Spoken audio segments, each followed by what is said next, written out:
it just made her like more obsessed with trying to regain control of me so that she can resume bullying and abusing me. And I know they'll like fight to be in your life just to tell you that you suck.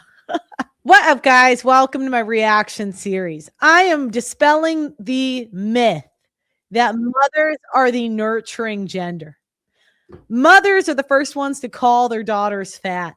Mothers are the ones to emotionally abuse and even physically abuse their children far before fathers do. If fathers acted the way that mothers do, they would be thrown in jail. So today, women, feminism always eats itself. So women are exposing their mothers for being terrible mothers. So rather than just focusing on your fucking game, it shouldn't even say anything bad to you. It should have been over. It's not watching, whatever. You can't tell and understand your rights. So I'm just asking you to tell me why it bothers you. And then you need to work on getting the fuck over it because your sister's here to support you.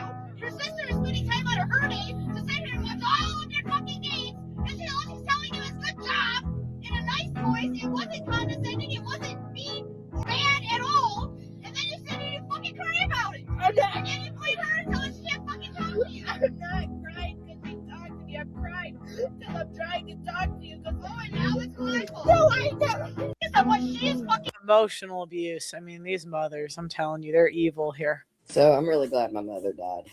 And not because, like, oh, she was in a lot of pain and I want her to feel better. Hell no, I hope she died and I hope she's in fucking hell. There's a lot of people that get relief from their mothers dying because the mothers are just such a burden emotionally, spiritually, always wanting to control you no matter how old you get. The beast.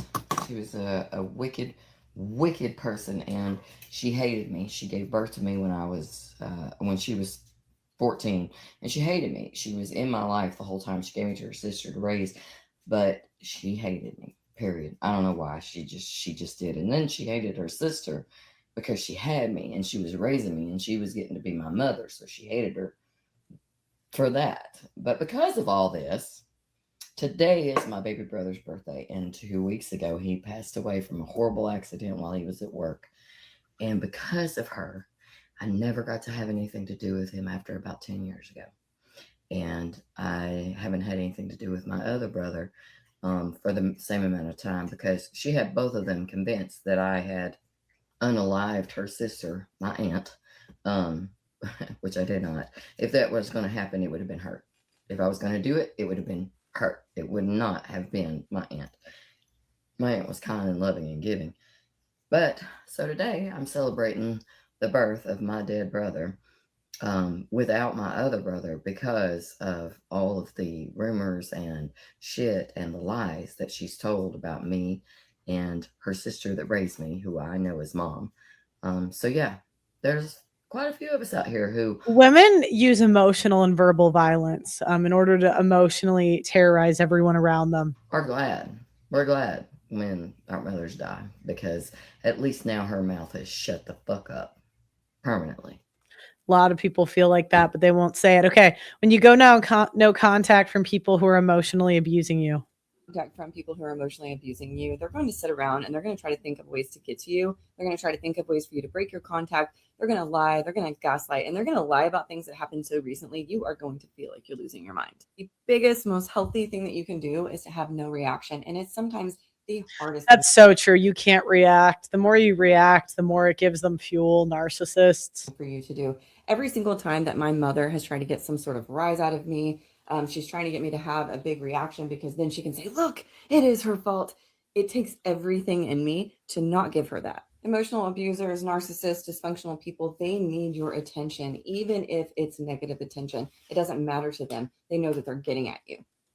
If you've been watching me long enough, you know that women have unrealistic dating standards in the current dating market, and men need all the help they can get.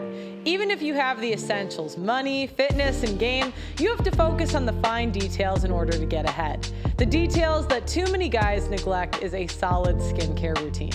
That's why I'm partnering with Tiege Hanley.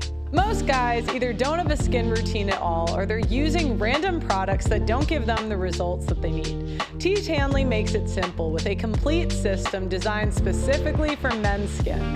So there's no guessing, you just follow the routine and it works.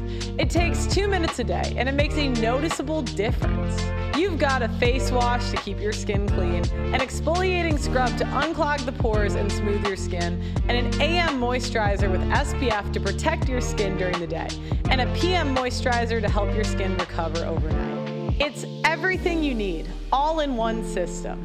And this isn't just hype. Tiege Hanley has sold over 3 million boxes and has thousands of 5-star reviews from guys who've actually seen real results. When a guy has clear, smooth skin, women can just tell right away. Men look more attractive, more confident, and more put together when they have to take care of their skin. I don't write the rules, I just report them. Right now, they're offering the deal of a lifetime. Click the link below and you get up to 40% off your first box plus a free gift. So if you've been putting this off, this is the time to start. Click the link below and upgrade your routine today. Trust me, you'll wish you started sooner. For me, breaking the cycle means not reacting in the way that I would have to her in the past. It means not giving her any reaction at all, even if she's lying, even if she's doing it to make me angry, even if she's doing it to hurt me, having zero reaction. Because that's what they want. They want to emotionally manipulate you. It's honestly not very fun. I have a lot of rage building up inside of me right now. I'm at that stage in my healing journey where I just I think I just hate her. She's made me so angry that I can't even see straight sometimes. And I have to pour a lot of really negative thoughts into my journal. I used to say that I was strong enough to forgive my mother because I understand why she is the way that she is, but I don't actually forgive her anymore. And I don't think that I need to in order to continue on my healing journey. I actively hate my mother and hope that I never see her again. When you go Relatable. Okay, next we got this one. She's like, I love you. And she's like, you don't have to say it back. So I was like, bye. And she's like, you don't have to say it back. Because when I have a relationship, we're strictly mother and daughter. Like, this is why I'm never going to fucking speak to you again. The second I turn 18, bro. Oh my God.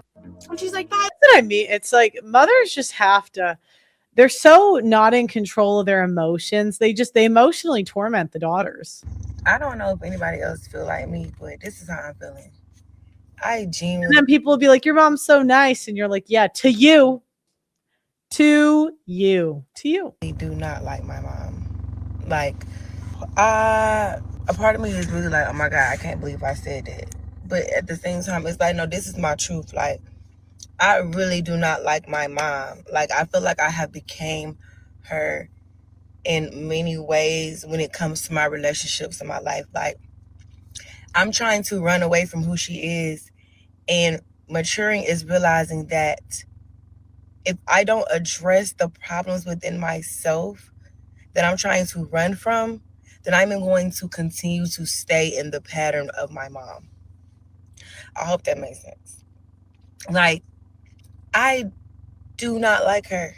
I feel like she has tormented me in many ways, mentally and emotionally.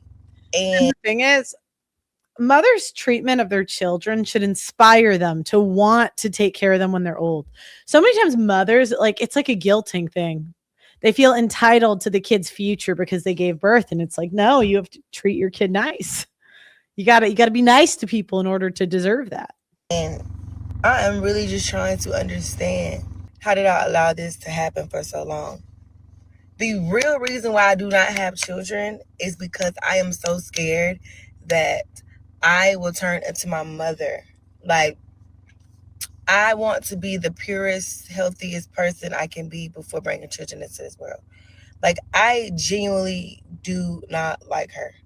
She is not a nice person, not a good person to me. Like, and that's the thing. Sometimes they can be good people to other people, but not, it's like, again, to you. All right, let's go to the next one. I don't love my mother.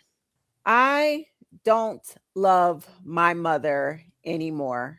I stopped loving her a long time ago. I've tried repeatedly to love her, even though she's done some of the most horrific, evil things to me, even though she's still married to the man who sexually molested me, even though, you know, she's done some horrible things. And I mean, And that's the thing. Mothers that break up their homes, that they feel no responsibility for the men they bring into their kids' lives, and just having like rotating men for years and years and years. That's not good for a kid. This is not a one-time incident. This is years and years and years of constant bullying and just toxicity from my mother. And she specifically targeted me. There was always something about me.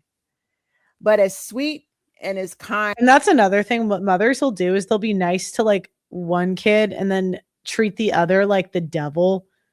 And then it's so confusing to the child because the kid feels rejected by their mother. As I was. And my family knows, me as a child growing up, I was very soft-spoken. I was very shy, non-aggressive, not the fight. The girl that you see right now, I was totally the opposite. I know my family looks at me in shock, when I curse and I flip and I go off. That's because I'm tired. When you push somebody to their fucking limit, they're going to snap and go the fuck off. My entire life, damn near, I've been the shy, fat, quiet girl in the corner, never talked back, always took a beating, always took, somebody disrespect. I took a lot of disrespect off a lot of people.